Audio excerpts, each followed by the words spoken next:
All right, good Monday morning, August 4th, 2025. How you doing? I'm Hat and Beard, and this is the Hat and Beard Show. Thanks for tuning in. Thanks for telling a friend. That's what we love about you, boys and girls. Today we have some stories lined up here for us. They'll kind of make sense once we get into the meat and potatoes of it. But leading off for our national news segment, we will be talking about the Miami Dolphins defensive tackle Zach Sieler reaches a 3-year, $67.75 million extension. That makes him the team's highest paid defensive player. We will talk about that. While we connect the dots, we're going to go from the Miami Dolphins to talk about our an interesting individual. The thumbnail boy, if it were. Oh, back door, bend over, Osama Benedict Arnold Johnson, the traitor. Small PP Benedict Arnold Johnson, the traitor in the Windy City. Trying to get all those names in there. Ben Johnson is coming to us from CBSSports.com. So take that what you will. I mean, they are pretty mainstream as it goes here. Ben Johnson unhappy with Bears' sloppy Sunday offense. Chicago nears preseason clash with the Miami Dolphins. Chicago's new coach didn't hold back after disjointed execution in front of his fans. So, we will talk about that. And you guys know, now it is trending up in that way. People are starting to throw this name around. But we know here at the Hat and Beard Show, we know that I've been calling for it. I've been saying it for months on end.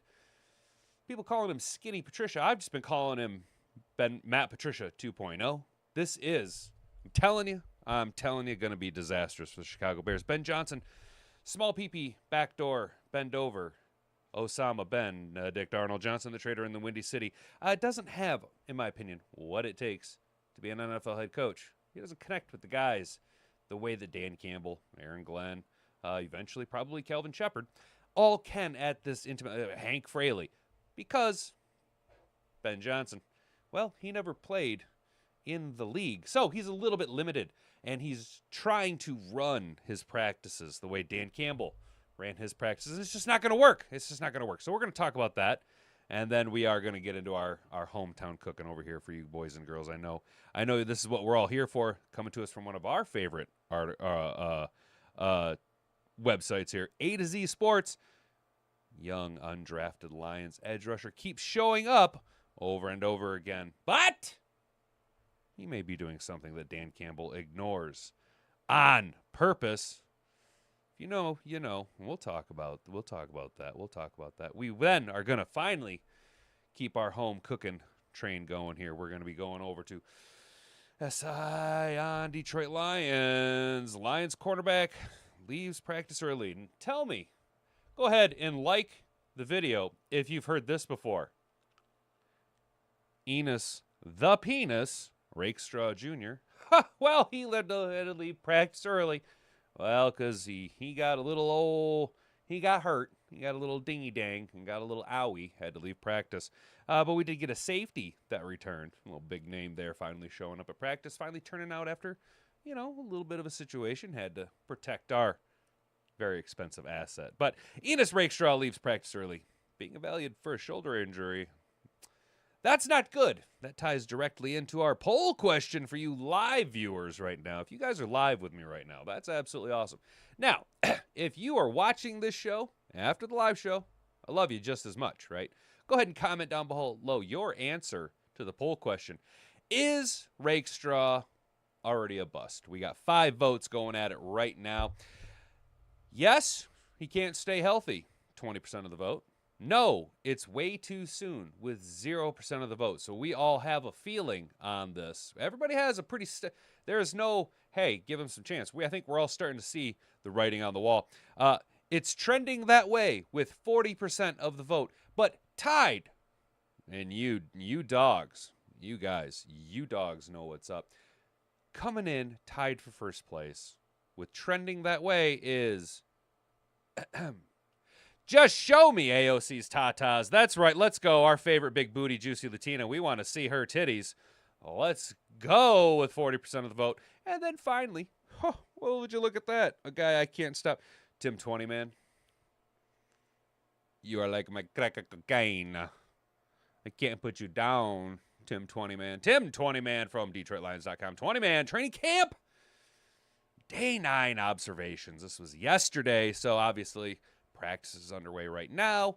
This is how it goes with the Hat and Beard Show, because you guys know that we are live at 10 a.m. to 11 a.m., which is kind of when the news starts really trickling out. Articles get broken literally about the time we're wrapping up the show.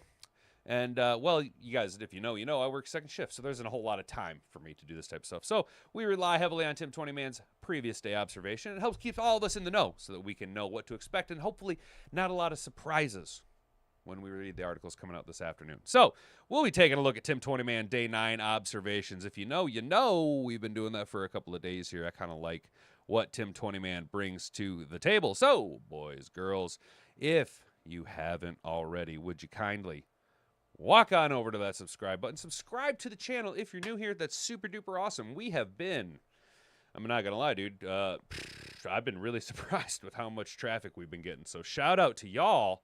Shout out to all you new guys hanging out. That's super what's up, all you new people. But big shout out to all you guys here, all you OGs in the live chat. You guys, I mean, y'all must have some fucking, like, god-like quads or some Atlas-like shoulders with the amount of heavy lifting you cats have been doing for me here, sharing this video around with all your friends and family. You know what I'm saying? I absolutely love it. You know what I'm saying? That's super what's up. So, while you're subscribing to the channel and ringing that notification bell so you know when we go live, Monday through Friday, I'm giving you guys content 5 days a week. Monday, Tuesday, Wednesday, Thursday, Friday, 10 a.m. to 11 a.m. here at YouTube.com, broadcasting exclusively from Grandma's Studio One. That's where you can catch us here. If not, feel free to watch the show afterwards. It's super duper awesome. Comment down below if you're doing it. I like to engage with you guys. I try and get back to the comments as much as possible. Also, like this video if you enjoy the nonsense on a Monday morning. Monday mornings always start off a little slow. Well, had a little brain fog. Ate a little bit of sugar last night. Had a couple soda pops over the weekend. You know what I'm saying? So we got a little bit of a little sludgy, and you guys know we get a little bit goofy with it by the time we hit Friday. So, you know, just be here hanging out, and then share this video around with all your friends. That's super what's up. Shout out to all you guys. Before we roll here, I just want to say something. I got a few people who watch this that are like, you know, they don't really comment. So I just want to say, Denny, what's up, brother? I hope you're enjoying your lovely oatmeal. Let's get into the show, boys. If you can say the word good, guess what? It means you're still alive. It means you're still breathing. And if you're still breathing, well, then hell, you still got some fight left in you. So get up, dust off, reload, recalibrate, re-engage, and go out on the attack.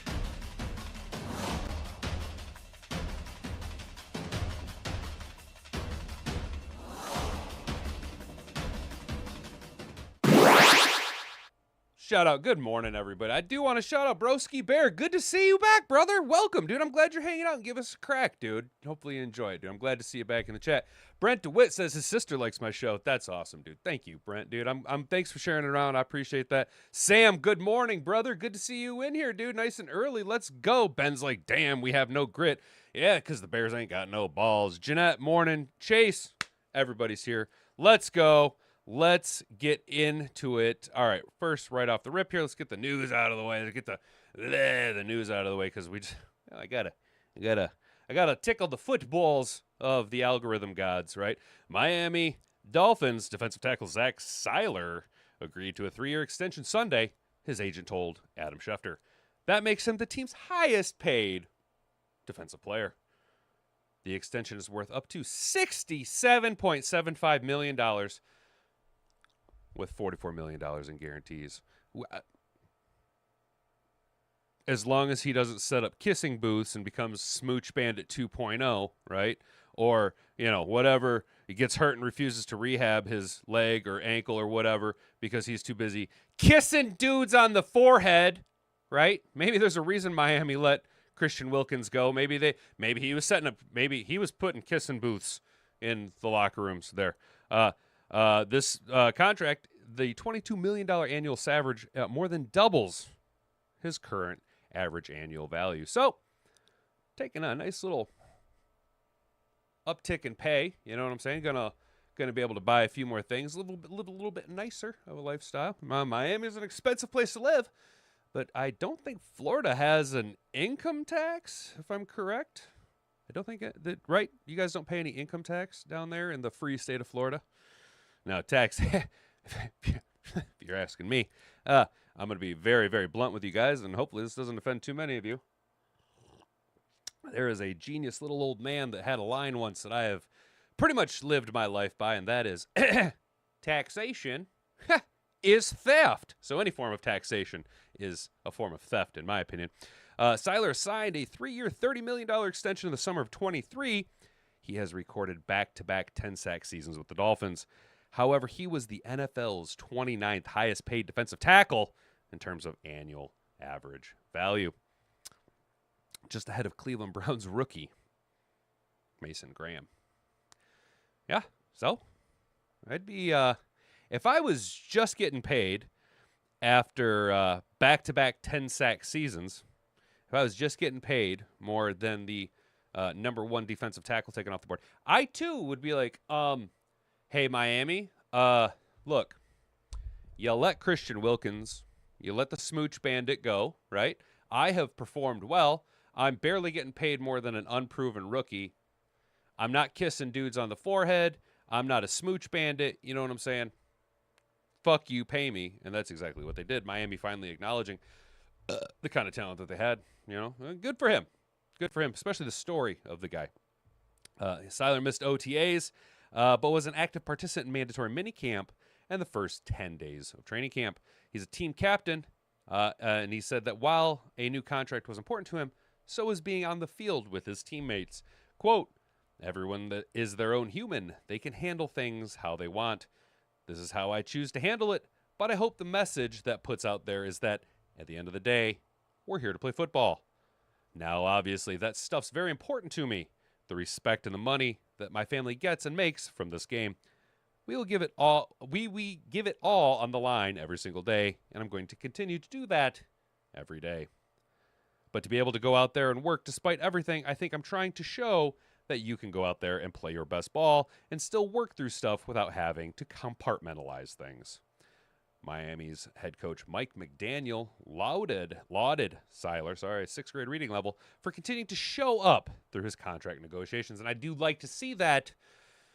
I kind of am starting to feel the diva holdouts are getting a little bit less and less. I mean, yes, Trey Hendrickson held out a little bit, but he still showed up, you know what I'm saying? And what I think we're seeing more and more in today's NFL is an uptick in mid-season contract extensions and ongoing negotiations. You know, the NFL is a business, and they're running the business, 24/7, right? So players got to be, especially say you strike while the iron's hot. Say you're in a contract year. Say you're having a massive first couple 6 weeks. You know what I'm saying? You're just crushing it at whatever. You're just the best, wine stomper for the team. You got quick feet. You're just smashing grapes into wine, and you're just killing it, and you sign that contract extension. And then, oh, shit, you get hurt, and you miss the rest of the year, right, which would have greatly diminished your value either in negotiations at the end of the season or in the free agent market. So you struck while the iron's hot. It hits. It works. I think you're seeing a slight uptick in players negotiating throughout the seasons. A former Ferris State walk-on, Sieler was drafted by the Baltimore Ravens in the 7th round in 2018, but was waived the following year.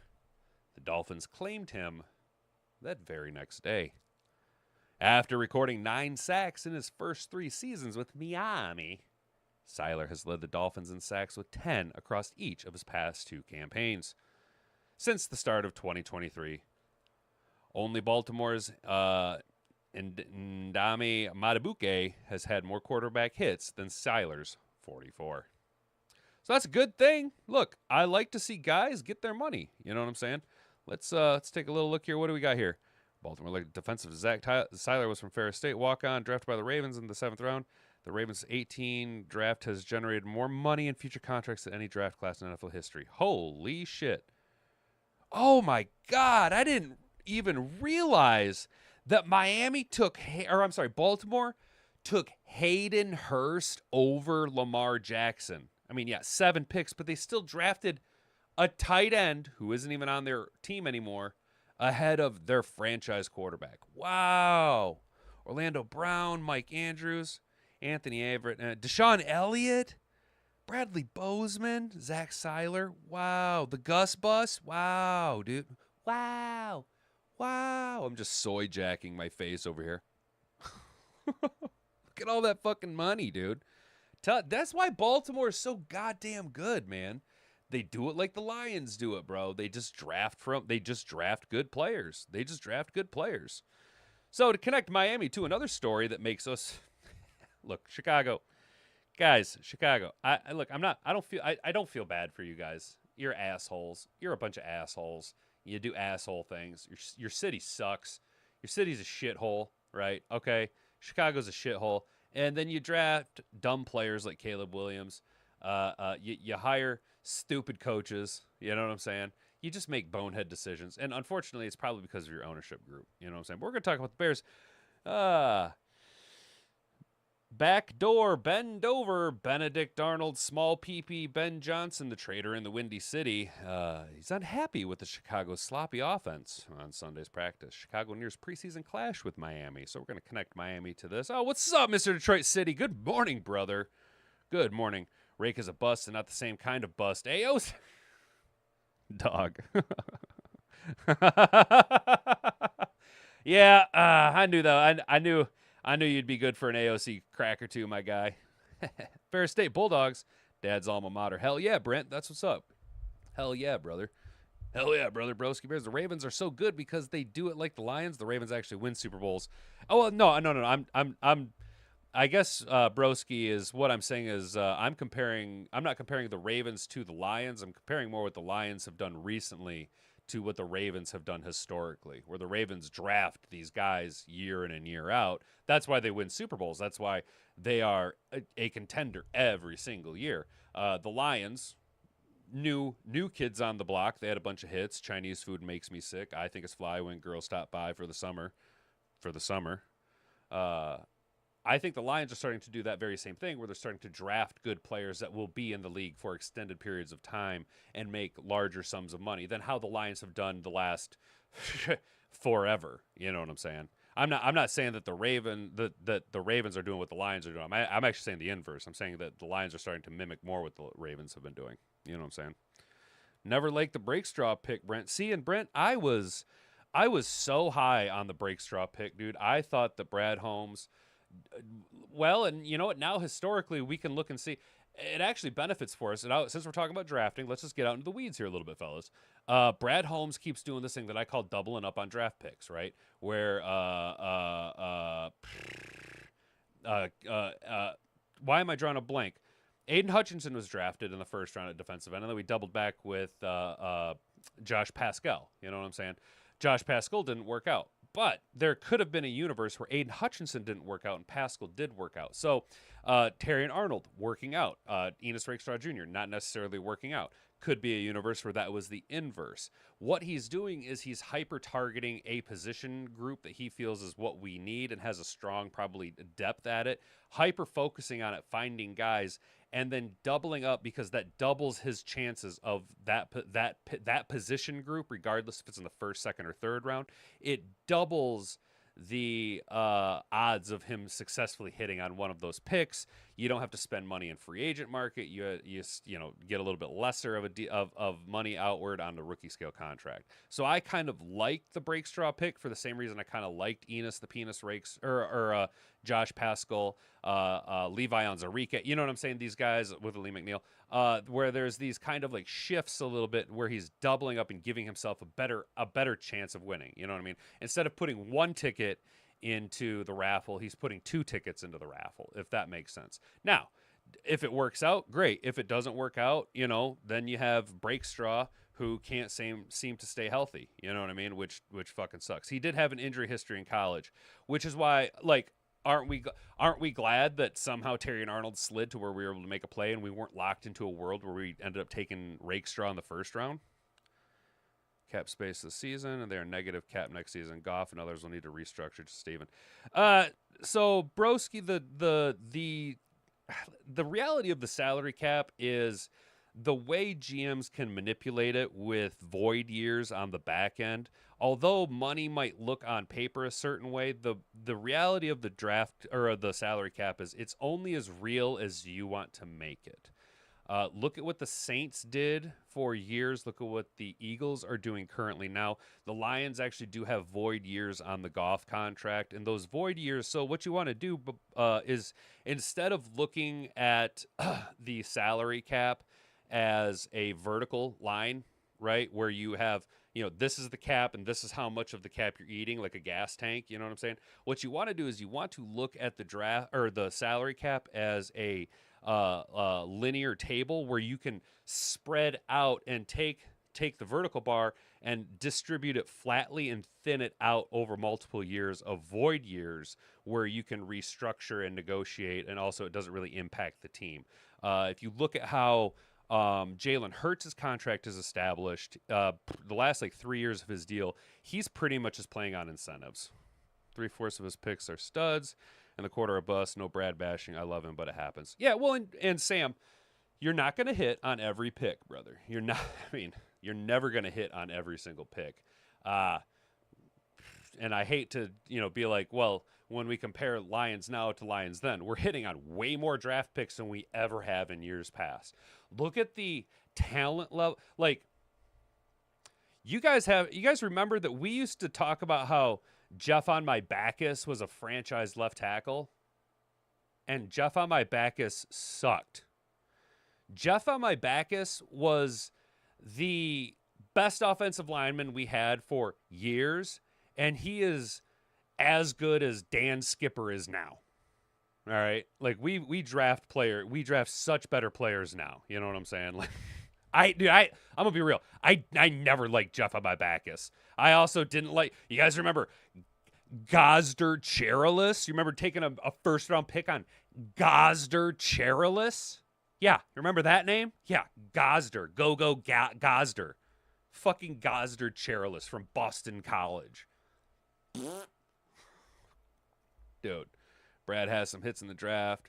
More hits in the draft than Adrian Peterson has. To be fair, Mr. Detroit City, Adrian Peterson never laid a hand on his kids.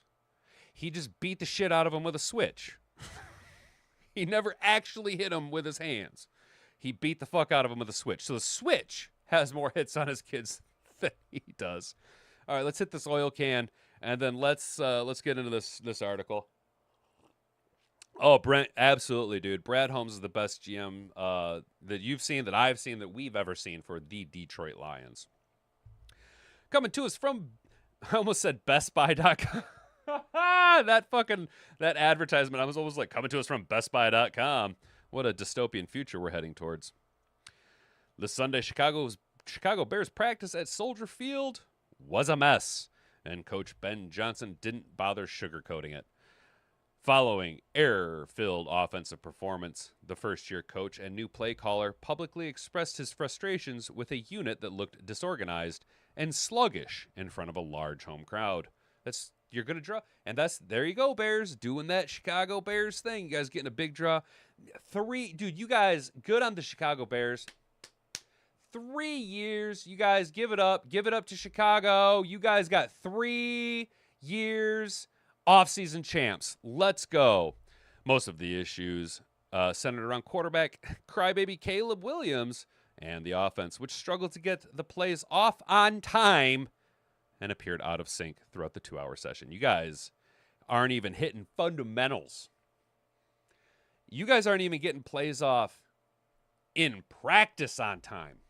The fuck are you going to do come game time? You know what I'm saying? You know what I mean? Crybaby Caleb Williams. Now, I'm going to be real. I'm gonna I talk a lot of shit, but I ain't talking shit if it's true. It's just saying things you don't want to hear. Chicago, what you're going to have to do is you're going to have to get Ben Johnson to give up play calling. He's got too much on his plate. He's trying to do too much. He's trying to take on too big of a role. He's way out over his skis. He's in a position that he's grossly underqualified for, and he's trying to do his old job on top of that. Ain't gonna work, bud. Ain't gonna work, bud. He's gonna have to give up play calling. He's gonna have to hire an actual offensive coordinator. We've got some work to do, but it was sloppy. Or got some work in, but it was sloppy. Sloppier than we were hoping it would be, Johnson said. We had a couple really good practices over the last 2, and it took us a little while today to get going and hear the pads clicking. Officials flagged the offense for multiple delay of game penalties in practice. The Bears burned a timeout when Williams broke the huddle with just over 7 seconds left on the play clock during a red zone series. Wow. The worst fucking place, too. Wow, there you go, crybaby Caleb. There you go. In another sequence, a botched run call from the 1-yard line resulted in a safety, prompting an animated conversation between Johnson and Williams on the sidelines. Quote, "It was something we're going to have to address for sure. It showed up more today than it has in practice. This was more like a real game, and if it continues like that, we're not going to win many games." You guys know the number that I've given Crybaby Caleb?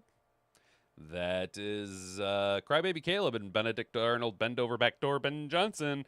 Small PP Ben Johnson, the traitor in the Windy City. Osama Ben Johnson is going to win 0 games in his tenure as the Chicago Bears head coach. The outing marked a step back for an offense that has shown signs of progress in recent practices. Yes, in recent practice, but I do know that there are clips circulating where DJ Moore, the Bears' best offensive weapon, he's very unhappy. He's not pleased with Ben Johnson right now. He is not pleased with the offense. The former Lions offensive coordinator brought in to reshape Chicago's attack has emphasized tempo and precision since the start of the OTAs in May. But on Sunday, those priorities didn't translate. It's hard to do things when you have an entirely different cast of players. This isn't Jared Goff. This is not a seasoned veteran who is, look, I know, I get it. I glaze Jared Goff a lot. But Jared Goff makes it look easy, doesn't he? Jared Goff, the Josh Allen, Patrick Mahomes, Lamar Jackson, Jalen Hurts, Justin Herbert. These guys make it look easy. Caleb Williams makes it look hard. Pause. He makes it look real hard. Pause. He's constantly overwhelmed by everything going out on the field. The noise, the amount, and now the offense is going to be significantly more complicated than what he was running last year. So I'm telling you, they're all way out over their skis. It comes down to, I think I've mentioned it a couple of times, whether we're making the same mistake twice or not. I felt like I saw that a couple of times today. I know the saturation level has gotten there with these guys. They're pretty filled to the brim with information, but at the same time, the installs are slowing down. So we do expect the execution to be a little bit cleaner as we go from here on out. Williams, the number 1 overall pick in the 2024 NFL Draft, has had a mixed camp to this point. Excuse me. Hang on one second, fellas. He's flashed moments of promise but remains inconsistent, a reality Johnson has acknowledged by essentially treating him like a rookie given the overhaul from the previous regime.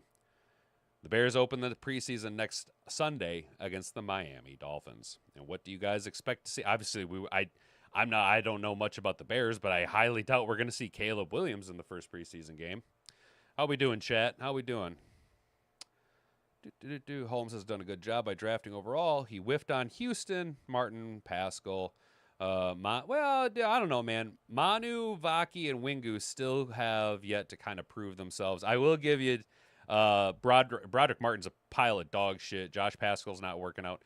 James Houston splashed his rookie year, but then fizzled out. You know what I'm saying? It's Crimson, you dig? Good morning, Crimson, you dig? You dig? You dig? What's up, dude? Morning, welcome. Welcome, welcome.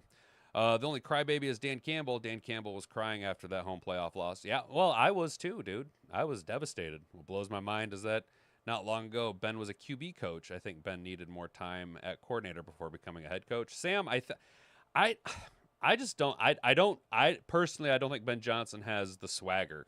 I don't think he's got the but I don't know what he's like behind closed doors. I don't know if Ben Johnson has the that it factor. Like Aaron Glenn has kind of that it factor, but I don't know if Ben Johnson does. I think Ben Johnson is a better offensive coordinator than probably a head coach. But that has yet to be seen. I mean, we are all speculating on a coach who hasn't even coached in a preseason game yet. You know what I'm saying? It's his fourth offense in a year, bro. Rob. Oh, are you talking about Caleb Williams? Gotcha. And that makes sense. And I am giving Caleb Williams a little bit of grace here because it at least appears that Ben Johnson runs a kind of complicated offense. And if, first year learning curve, obviously that's always going to happen. So really what I guess the Bears need to see is how well is he taking in what he's getting now? How well does he develop in the Ben Johnson offense moving forward? And what kind of steps are taken, I guess, in year two? If Ben Johnson is going to treat Caleb Williams like this is a rookie year, which I think justifiably he should, because I mean, we do have they should have a pretty complex offense if they follow what the Lions did. You know what I mean? The amount of estrogen in the Bears' offensive room must be off the chain between Ben and Caleb. Hell yeah, Mr. Detroit said, do you think they paint each other's toenails? Houston splashed all right in the toilet. Yeah, he did, Mr. Detroit said. We were so hype on James Houston after his the back end of his rookie year. Everyone was so hype on James Houston, and then he did get hurt. He obliterated his ankle, but the Lions were trying to run him at like outside linebacker, and that just wasn't a fit. You know what I'm saying?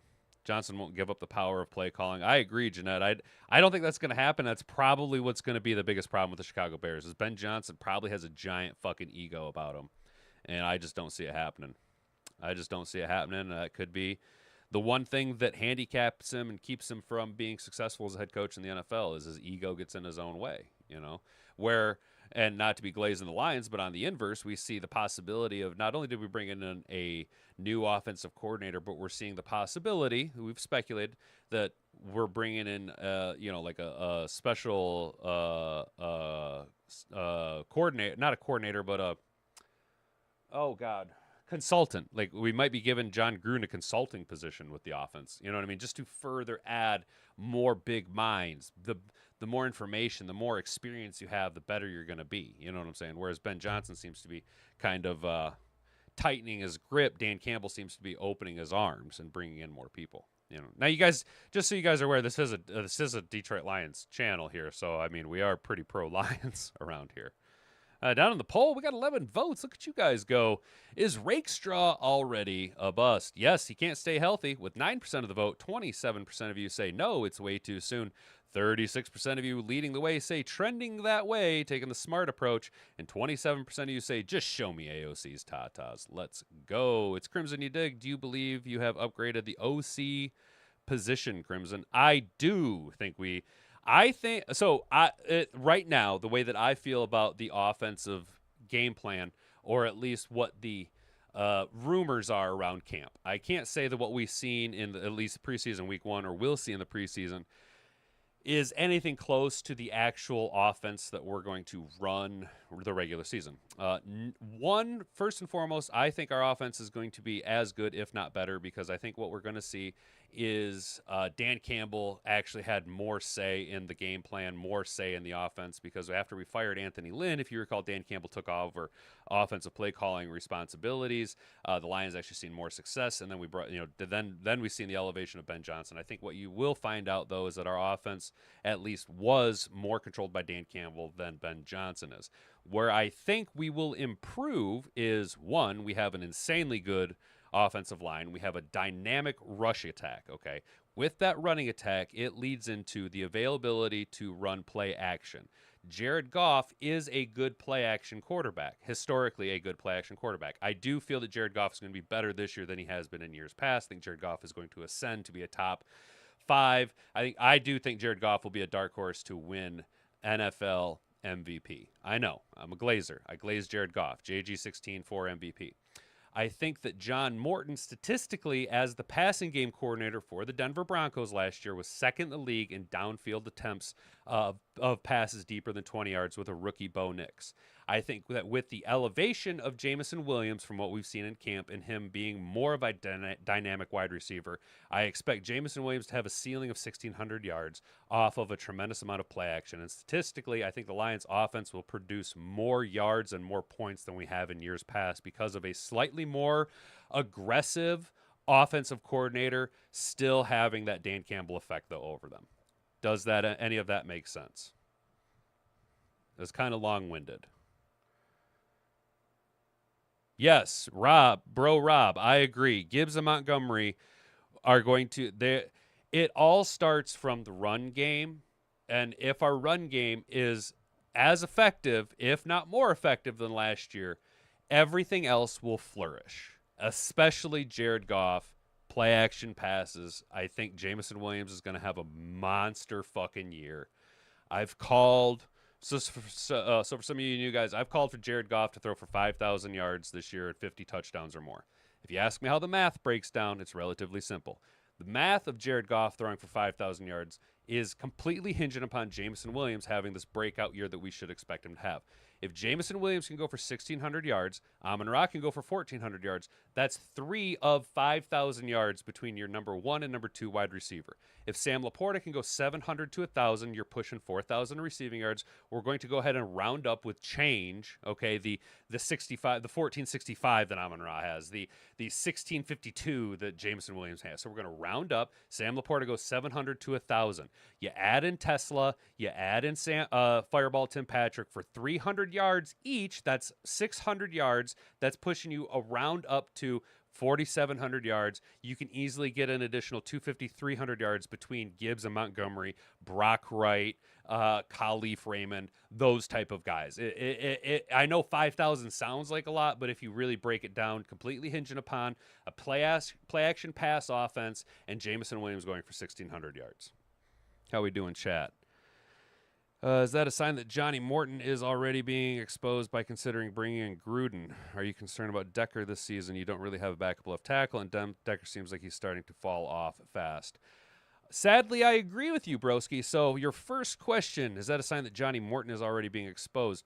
No, I think Johnny Morton would feel more comfortable because he has experience with John Gruden, both as a player and as a coach. And I know it sounds silly, but wouldn't you want a Super Bowl winning head coach there on staff just as a consultant to bounce ideas off of, to help break down? Maybe he sees things a little bit differently. I personally like John Gruden's breakdown of tape on his YouTube channel. I thought it's been pretty good. I do, though, agree with you. I think Taylor Decker is falling off. Earlier on in the year, about 3 weeks before, or about 3 or 4, about a week and a half, I guess, really, before Frank Ragnow retired, I said that Frank Ragnow would retire by the end of the season, whether the Lions win a Super Bowl or not, and that if the Lions win a Super Bowl, Taylor Decker retires regardless. I think Taylor Decker is taking that step back. I think he's starting to slide off. I do like what he's meant to the Lions and the fact that he still keeps going out there long, grinding it out. He is better than Jeff on my Backus ever was, but that's like comparing the 2 smartest kids on the short bus. It's not going to get you very damn far. The future of the left tackle spot will probably be Penny sliding back over to the left tackle spot like he did his rookie year while Taylor Decker was hurt, and he'll play there probably at an extremely high level. He's a future Hall of Famer. If not, he stays at right tackle. And the future left tackle is either Giovanni Manu, yet to be seen how good he's going to be, probably not that piece though, or Brad Holmes. In Brad Holmes we trust, goes out and drafts our future stalwart at the left tackle position in future drafts. You seem to believe that losing 2 starters on the O-line won't have an effect in the run game. Not really, actually. I don't. I do think that Frank Ragnow is a huge loss, but Kevin Zeitler, not so much. I do like what we got out of Mahogany. I also, Crimson, you got to understand, brother, I'm so high on Tate Ratledge. The day of the draft day, we did a special live stream, and I said that Tater Ratledge was the one guy, the Detroit Lions, that I needed them to walk out of the draft with. I think Tate Ratledge is the future at the interior of the offensive line. I think there will be some struggles with the drop-off between Frank Ragnow to Graham Glass. cow, glass cow, not Glasgow, glass cow, because he's a fucking fat cow. And there's not a lot of depth behind them. There's not a lot of depth pieces behind them. If you're going to rely on Kyoto Awashika to be your backup guard, you're kind of dog fucked, F-U-C-T fucked. If you're going to rely on the living ham with legs and arms in Colby Sorsdahl, you're super fucked, F-U-C-T fucked. Gruden is there because he's one of his buds. Yeah, and that's the thing. That's what I'm saying, Sam, is I think he just feels more confident with him there around him. If I'm Johnny Morton, I'm feeding Gibbs and Laporta this season. Broski, dude, I think Sam Laporta had a down year last year, and I think Sam Laporta can easily go for 7. Sam Laporta is a top 3 tight end in the NFL, whether you want to fucking admit it or not, and he can very easily, quietly go for 700 to 1,000 yards and 10 touchdowns and be overshadowed by the production of everybody else. Does that make sense? I think Sam Laporta is him. I actually think that Sam Laporta is the number 2 pass-catching option on the team behind Amon-Ra St. Brown, even though Jameson Williams will have a bigger statistical year and be the number 2 wide receiver, okay, and statistically be our number 1 wide receiver as far as touchdowns and yardage is concerned. But when you get down into catches, targets, and the comfortability that Jared Goff has with the team, obviously Amon-Ra is the man. He's the guy. But I think Sam Laporta is the number 2 option as far as game plan, scheme, and versatility. I think Sam Laporta creates interesting matchups that you can exploit more times than you can a traditional passing attack. I'm a big Sam Laporta guy. The Hat and Beard Show is a huge Sam Laporta supporter. I like the big 3 guys the Lions drafted, and Williams, Ratledge, and Frazier. Yeah, Frazier is on the PUP list right now, broski. I do like what we see on tape of Miles Frazier, and Tyreek is a freak, and he's going to be an absolute monster. Brad Holmes stole another potential all-star with Tyreek Williams. He stole him. It's the number 2 pass catching option by St. Brown. You're making sense with a lot of what. Thank you, broski. I really appreciate that, man. I don't know if I like. You gotta, dude. This is all just like I just fire it out, dude. I just you ask a question and I just give you an answer. You know what I'm saying? So I hope it makes sense. I'm glad. Crimson, no fall off from last year. No, I don't. I don't see a fall off in the run game. I think David Montgomery is going to be stronger and more violent, and I think Jahmyr Gibbs is going to be even more utilized in the offense. I think you're going to see both guys lined up on the field at the same time, and it's going to be now this, brother, this is a big, if-then statement. If the Lions stay healthy, there will be far too many mismatches if we get really fucking nasty with it and start lining up guys where we can exploit. And I think our offense stems from the run game. The run game has to be dynamic. I think Jahmyr Gibbs could win Offensive Player of the Year. I think Jahmyr Gibbs can rush for 2,000 yards this year and 20 rushing touchdowns. I don't see why not. I do understand what you're saying about losing Frank Ragnow. Frank Ragnow was a big loss. I think that we're overhyping Kevin Zeitler a little bit. This wasn't Kevin Zeitler from 7 years ago. Although he did play well, I am very high on Christian Mahogany. I think Christian Mahogany is another one of those Brad Holmes steals. I think he's going to be nasty. I think he's going to absolutely dominate at the left guard spot. And then I think Tate Ratledge will flourish because statistically what we see historically is anyone who lines up next to Penei Sewell plays above their grade level, punches outside of their class. You know what I'm saying? Which will be a good thing for Tate Ratledge in his rookie developmental year. All right, guys, let's walk on over. Get a little Zeitler was rated high last year. Yeah, he was Demondre Dice. Demon Dice. Hope I'm saying that right, brother. He was rated high last year. He's also on the wrong side of 33 this year. And, Brad Holmes is pretty good at shucking. Look, Brad Holmes wasn't going to overpay for Jamal Williams, even though Jamal Williams had a really good year his last year here in Detroit. And what happened to Jamal Williams? Well, he fell off a fucking cliff. There's no saying that Zeitler was going to be as good last year as he was this year as he was this previous year. Look at Graham Glasgow. He took a huge step back year into year.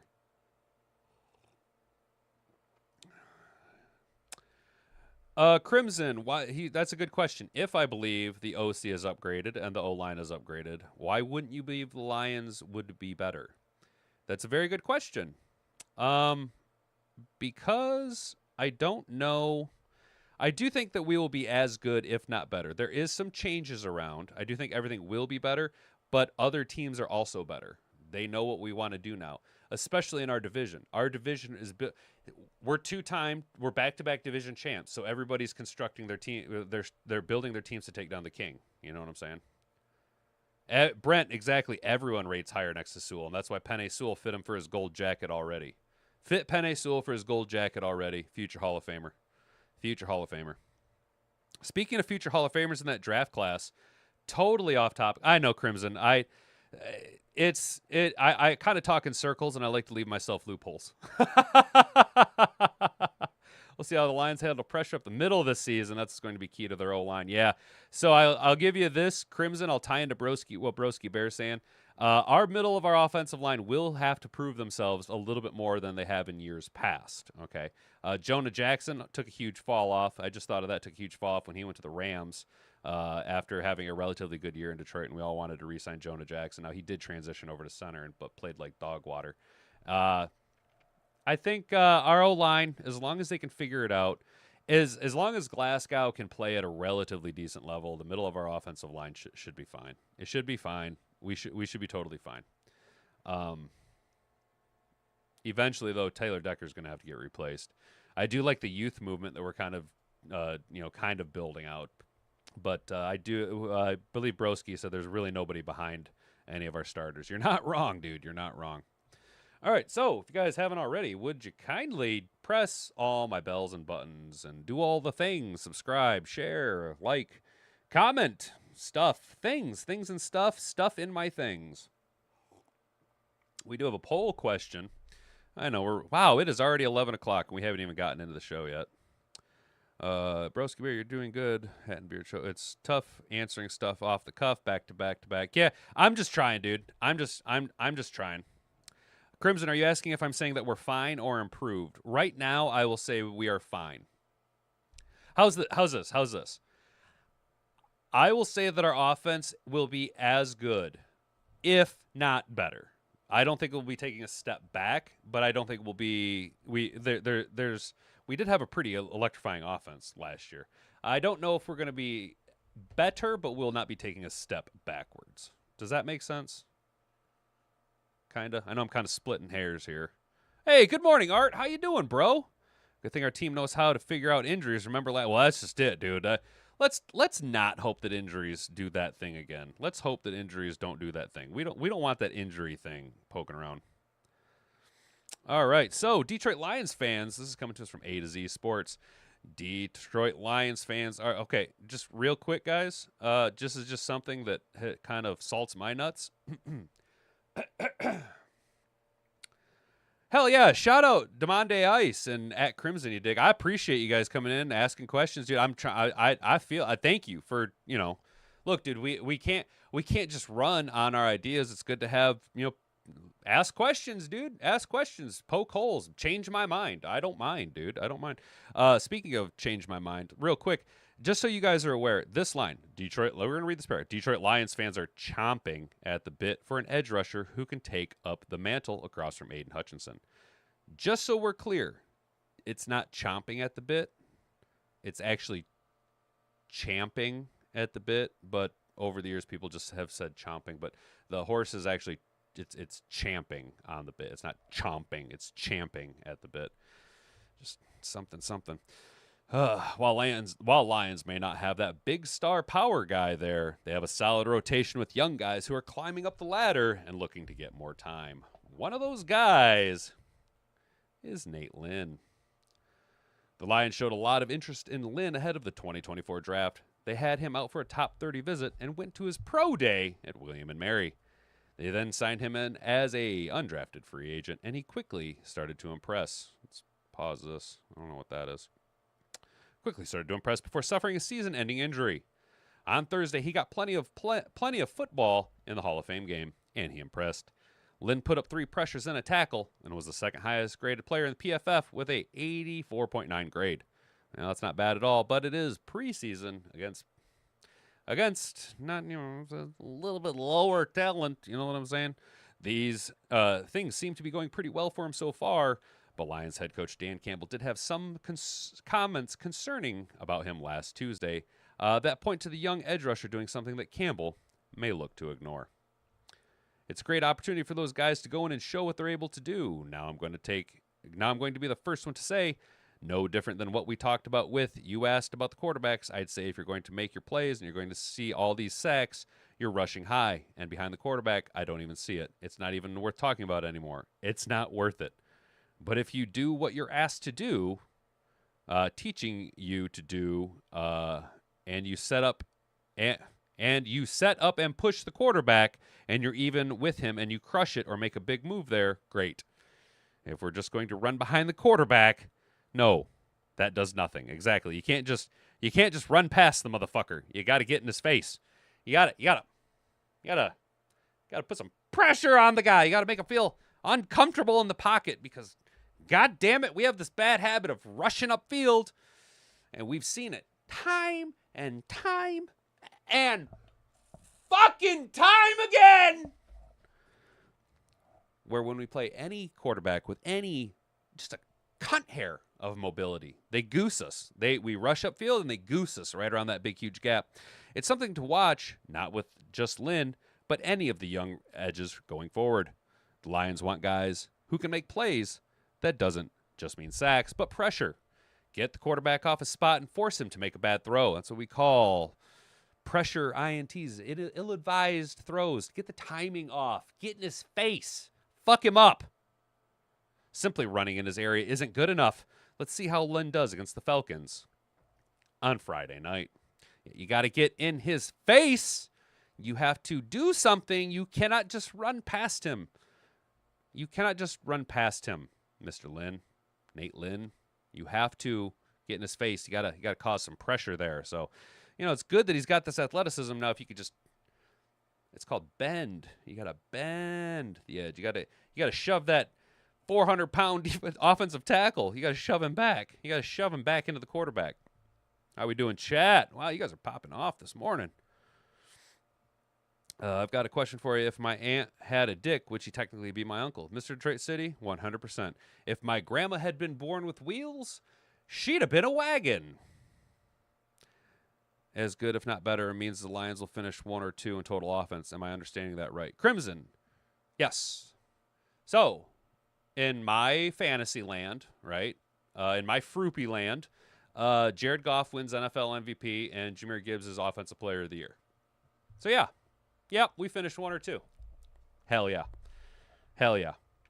Those Caleb Williams camp videos look like me when I was trying to figure out geometry class in high school. Yeah, it's if I were a Chicago Bears fan, I would not be very high on what I'm seeing so far. Now, it could just be, it's preseason, guys. It's preseason. As I pointed out last week, remember how the Detroit Lions went undefeated in the preseason and then lost every single game in the regular season? You know what I'm saying?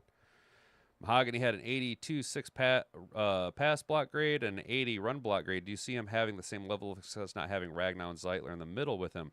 Yeah, Demande. Demond. I'm sorry, I keep saying Demande, dude. It's the increase in letters. It's fucking me up. I'm just bad at reading. So Christian Mahogany, if Mahogany slides to the left side like he's going to, you might see a slight drop off.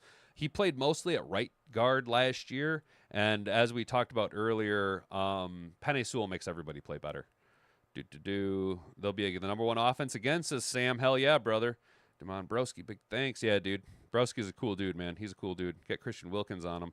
Make him feel real uncomfortable. Yeah, dude. Imagine that. Christian Wilkins imagine next team that signs Christian Wilkins, all he's got to do, if he rehabs properly, is come up to the field, and as the quarterback's walking, he just goes,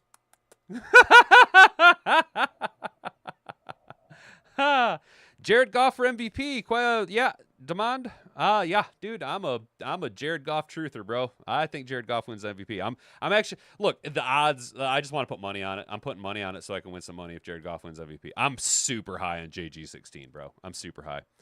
So this is what you want, not what you expect. What's happening? Yeah, dude, it's what I want. And if I fucking force it, if I force it, I can go Super Saiyan and then I'll make it happen. You know what I'm saying? It's hard to tell right now, to be honest with you. It's hard to tell, dude. We're in the preseason. We haven't seen any of the starters in game speed. You know what I'm saying? Wilkins gets him a handful of Caleb. Only gets a dirty smirk back. Yeah, dude, he'd be so happy. And a wink. Hell yeah. What are the odds on the bet you made? All right, Crimson. So make sure you hear the week 1 before any football's played. So Monday of the opening season, I'm going to place bets on DraftKings for a season-long bet. I want to wait till the preseason gets over so I'm not wasting my money, but I'm going to divvy up $100 between 3 bets. I'm going to make season-long bets on Aiden Hutchinson winning Defensive Player of the Year. I'm going to make a bet on Jahmyr Gibbs winning Offensive Player of the Year, and I'm going to make a season-long bet on Jared Goff winning NFL MVP. And I think Jared Goff at NFL MVP is the farthest odds at well, let's just look it up. Let's just look it up right now. Jared Goff MVP odds. Yeah, it's 30-1.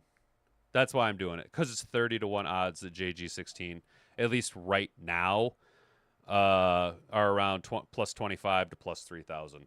So come the start of the regular season, it might come down a little bit, but I just really like those odds. I do think Jared Goff has an outside shot at winning the league MVP. Why not? Why not? You know what I'm saying? So basically what I'm going to do is I'm going to put 50 on Hutch to win defensive MVP. I'm going to put 30 on Gibbs to win Offensive Player of the Year, and I'm going to put 20 on Goff to win NFL MVP. I'm just going to put $100 down on some season-long bets. That's what I'm going to do. You know what I'm saying? Everyone is going to realize how valuable JG is this year if Ben Johnson experiment blows up. That's exactly, dude. That's where my head's at, Art. That's where my head's at. I think Goff I think you might see Jared Goff unleashed. You know what I'm saying? What will come true is if O-line is solid. Yeah, dude. That's what I'm saying, Sam. That's what I'm saying, dude. If the O-line's solid, then we got a real good shot. All these accolades should lead to Super Bowl appearance. That's what I'm hoping.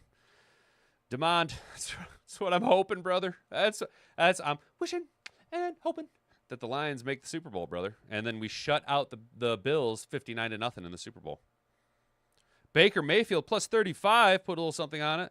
Look at it. Dude, yeah, Baker. There's another guy who has all of the weapons and is going to be slept on. I don't advocate for people to be wasting money on bets and shit, but if you can afford it, why not? If you can afford a little bit of money on one of these dark horse candidates, these Jared Goffs, the Baker Mayfields to win MVP, they have a puncher's chance. They have better than a puncher's chance. All right. I've got a parlay for champions, Lions, Tigers, Panthers, and it already hit. Hell yeah, Mr. Detroit City. What if it goes the other way? You talking if it goes south? Then I'm fucked. Crimson. If everything doesn't go this way, then it's gonna be a shit season for me. It's gonna suck, dude.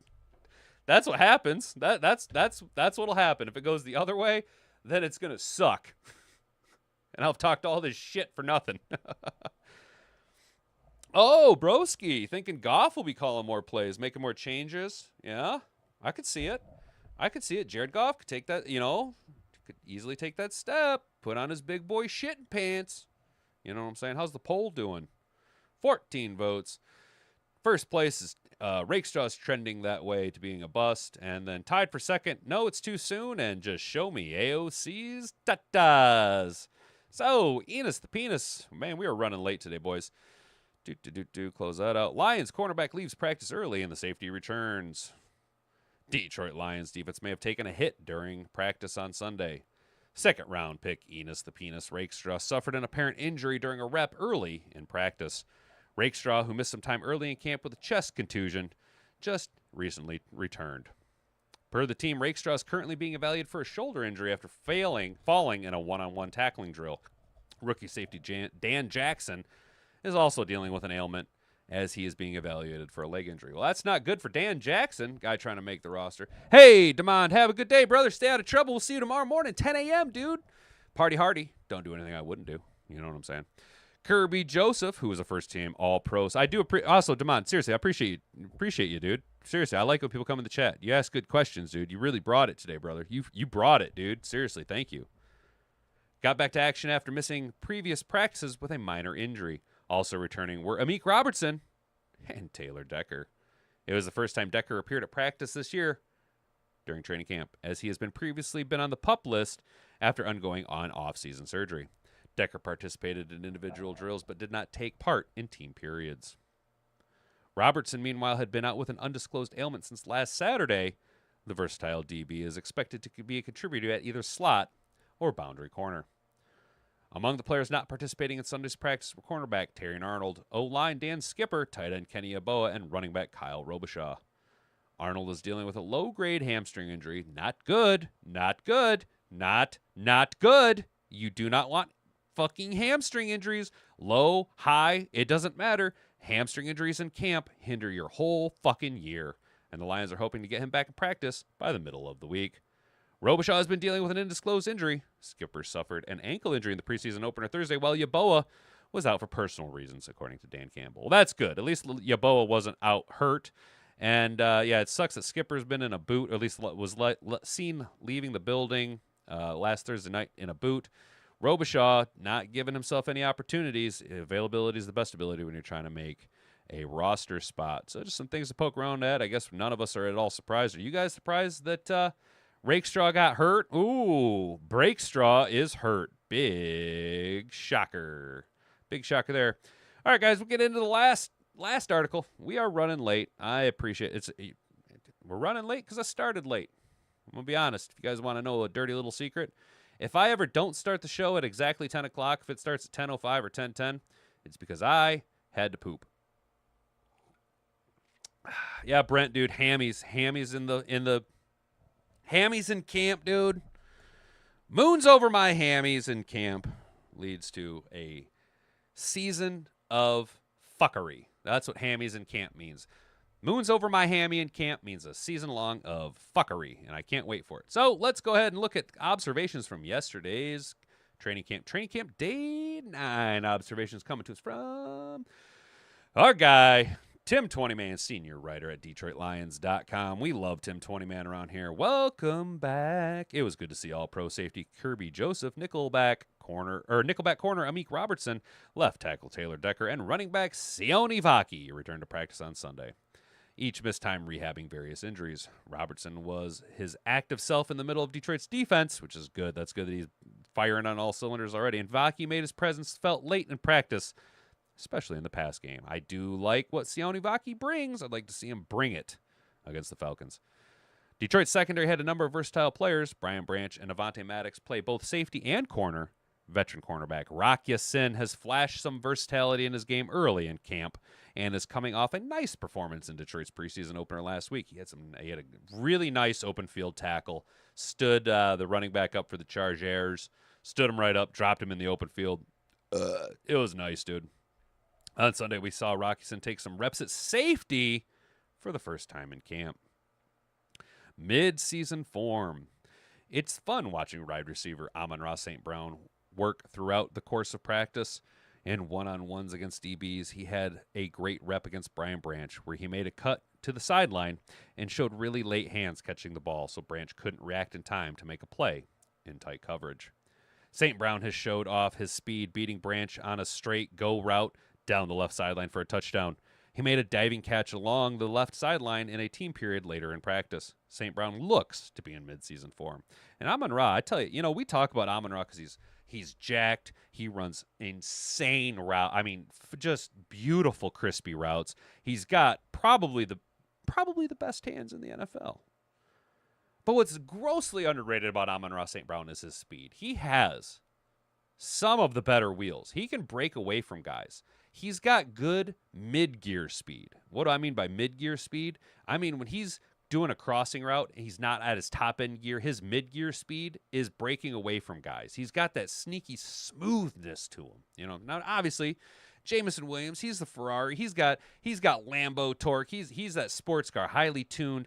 You know what I'm saying? But Amon-Ra has got sneaky low-end speed. You know what I'm saying? He's got that mid-gear, and he can break away from guys. He uses his brain, though, to maneuver away from guys. He sets up guys to run into each other and shit like that. He's just a smart player. I'm a huge Amon-Ra fan. Perfect morning. For a long time last season, we wondered if Jake Bates would ever miss a field goal. He made his first 14 attempts and only missed 3 field goals all season. Knock on wood. Keep that going. Bates looked great Sunday, knocking all 6 of his attempts in team periods right through the center of the uprights from 34, 38, 39, 44, 44, and 49 yards. No big attempts. I'm going to be real, though. Let's be honest, guys. These are all what we call gimmies. Yeah, Brent, dude, Rockison is looking like a great pickup. Oh, hell yeah, he is, dude. Rockison is looking like a sneaky, nice addition to the secondary. Not some guy we're going to hang our hat on, but a luxury to have on the back end. Situational work. The key situational period for the first team offense Sunday was having the ball on their own 34-yard line. With 2 minutes and 24 seconds on the clock and holding on to a 1-point lead, the defense was given 2 timeouts. Get the first down and win the drill. After 2, Gibbs' runs totaled 6 yards on the first and second down.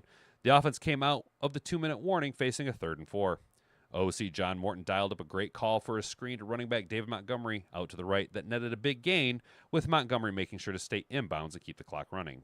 Win for the offense. Underrated. Detroit has so many weapons on offense, we sometimes forget about the glue pieces like veteran wide receiver Khalif Raymond. Not only was Raymond 3rd in the NFL last season with 13.8 yards per punt return, but he also had a couple touchdown receptions as a receiver and caught 147 passes for 1,800 yards and 7 touchdowns over the last 4 seasons. Quietly, just kind of being there, just plugging away, doing what's asked of him. He was really good in practice Sunday, recording a couple of long touchdown catches. He's an underrated and reliable target for Jared Goff. Passes defended. One thing I've noticed more frequently through the first 9 practices of camp versus previous camps is how many hands Detroit's secondary is getting on footballs. We like to put our hands on the footballs. In a 7-on-7 period, cornerback DJ Reed ran step for step with wide receiver Jamison Williams and broke up his first pass of the rep.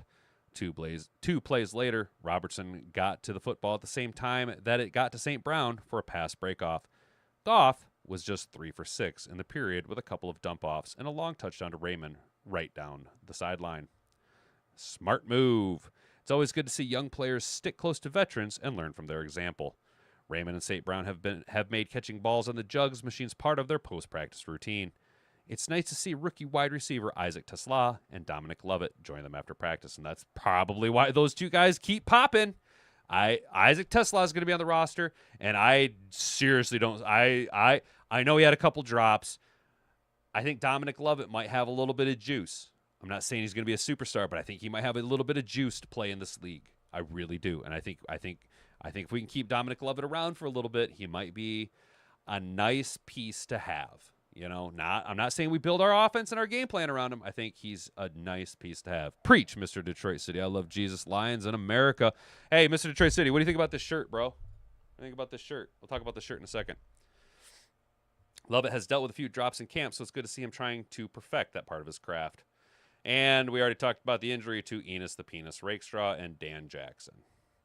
So that's going to do it for stories. Yo, check out you like the shirt, though, dude? You like the shirt? Check it out. It's grunt wear, so it's got the grunt wear shit on the side, American flag on the other side, dude. I picked this up at Sportsman's Warehouse, dude. It's a nice fit, dude. It fits nice, bro. I got this at Sportsman's Warehouse they're normally like $15, dude. It was on sale for $13 because I had to spend some money. I got that Daria arms, guys. I bought that Daria arms and I put 100 rounds through it. I put 100 rounds to the Daria. I made some steel targets Friday night, planked on some steel. I really like that Daria. It's really, really nice. It shoots really, really flat. Stock. I mean, I just shot it right out of the box. Put 100 rounds. I did have one malfunction, one situation where I stovepiped it, but that magazine, I was shooting 3-year-old ammo, and it was only 115 grain. You know what I'm saying? But I did pick up that Daria. It's nice. I got to admit, I was torn between the Springfield XD Mod 3, the Gerson MC9. I'm sorry, the Gerson MC9, and the Daria Arms DY9, and I held them all. I fucked around with them a little bit in the store. And I got to tell you, even some people are like, well, the magwell that comes on the Daria is going to kind of print a little bit. It doesn't. It really doesn't. It's not as deep it's not as wide flared as a magwell as everyone made it out to be. And I have a little bit larger hands than most people. If I didn't have that magwell, I'd be relying on the Glock 17 extended magazine there for my pinky. But with that magwell, it's a natural fit for my hand. Smooth shooting, shoots real flat. All right. I was the sights are actually, a lot of people argue that the sights are backwards. They should have dark on the rear sights and light on the front sight. I actually liked having the red front sight and the neon green rear sight because for whatever reason, I felt more comfortable when that red sight hit target. It's just like red means go. You know what I'm saying? I was only shooting at 10 yards, 10 to 5, 5 to 10, doing some light movement. But I was impressed with it. So if you guys are looking for a very, very budget-friendly, I do feel that this gun's going to go up in price. I really think that Derry Arms is going to go up in price. So if you're feeling froggy and want to test out something new, they do have some nice aftermarket parts. I'm going to get that island slide and the ported or the island barrel with the ported slide here in a few weeks, just because I want to be able to reduce a little bit of the heat and see just how flat I can get this fucker to shoot. So I recommend checking it out, fellas. I recommend checking it out. So today we talked about Zach Sieler signing an extension. We talked about Ben Johnson being unhappy. We talked about how Anthony Lynn can try and hone his game a little bit to become more of an asset for the Detroit Lions. We talked about Enos Rakestraw getting injured, and we talked about Camp Day 9 observations. We also had a very interesting conversation with all you guys down in the chat. I do appreciate each and every one of you keeping this shit going. We ran a little bit longer than normal. That's fine. I don't mind. I don't mind hanging out with you guys. Let's take one last look at the poll. What's going on here? Let's take one last look at the poll. Sorry, I was clicking around too much. 17 votes. You guys are bringing in the heat. Is Rakestraw already a bust? In last place, 18% says yes, he can't stay healthy. Tied for last place, just show me AOC's tatas with 18% of the vote. And then, yeah, look, yay, you guys know it's too soon with 29% of the vote and trending that way. Winning with 35% of the vote. You guys are making smart decisions. I myself would have voted for AOC's tatas, but you know how I am. So, guys, appreciate all of you hanging out, dude. Yes, Sam Armstrong. It's an American. So it's the Superman. It's the Superman boob window with the American flag on it, bro. So it's I think it's Gruntwear is the name of the brand. You can get it at Sportsman's Warehouse, at least retail. I'm sure you can look it up online, but it's sick, dude. It's sick. I like it. Go Bears. F Green Bay. Hell yeah. See Crimson? Hell yeah, dude.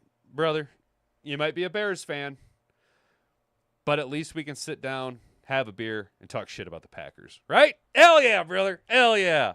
Hell yeah. Can't wait for football to return. All right, me either, guys. Look, it's been a great start to our week. Hopefully you guys have a good start to yours. Mondays always kind of suck, but it's a little bit better with the Hat and Beard Show. And it's a little bit better with me hanging out with you guys. I like you guys. Hey, making my day better. So let's get after it. Let's have a good start to our week. Don't do anything I wouldn't do. Stay out of trouble. We'll be back tomorrow, 10 a.m., 11 a.m. here, from 10 to 11 a.m. I always say 11 a.m. Bah, no bada. Oh, no bada. No bada, Baratna. Let's go. We'll see you guys then. I've been Hat and Beard. You've been an attentive audience. Until then, bonga bonga. Frig off.